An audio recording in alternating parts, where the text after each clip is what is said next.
phone my pek tina SMS ka thlek china I mai nan ka zo tong li si hian thriati ma har kanin kar ka khia chua piang in mit tu fer itelo chuan e ring chil ti ma har nu paduak thata ni tura in tiam tel kha hun le ni te liam zela kan du tu sam atakram theng lova magrama athling zuwa tongkam tha in sial priaman andia tongkam mai nei mo ka chan poi te du than nang chuan ang kim ni rose ka theyang to ka phagam to ka chel ve po na nge ni so mangai na yang ka kha tu na song lung mai nan sa so ve ka thei top chuan in ka gut besin ka chan to ka nyang e hot levin thenang ka benga hian dar sak ang mai rin non na kala tang pon ka thiam pa sak ming yang in ka rin no ma itan he song manin no ma an chang zo ta moi rin nom na ren so lu te ka don kira ma ten loi thi ka tu le chi I an ka dam diai khan min chang le la I tel lo va nun kong zo tu ka zuam lo ve du lai ka phal lo ve nun luyan chang tur chu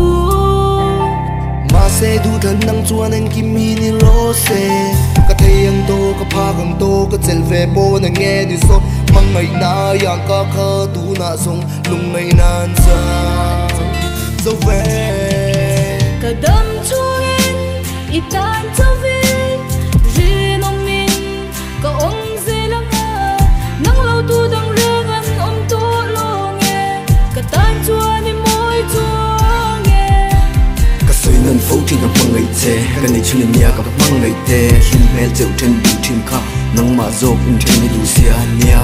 chleng dang an tam ma se kai chung ka kham siam tu duan sa mai phong pakhat I thu tok lo hi ma thok khat I liam mai tu ri ka phal lo fe I lim kha yen ka sui reng che I mal lo fe don ki ve te ka mangai te I rim pa pa ka mangai che ma se en ki mi tu thlan nan ni zo ro se I mangai nan ka ka ta na tok to e tok to e ka dam chuin itan chavin rin om min ka om zelanga nang lo tu dang rengan om to longe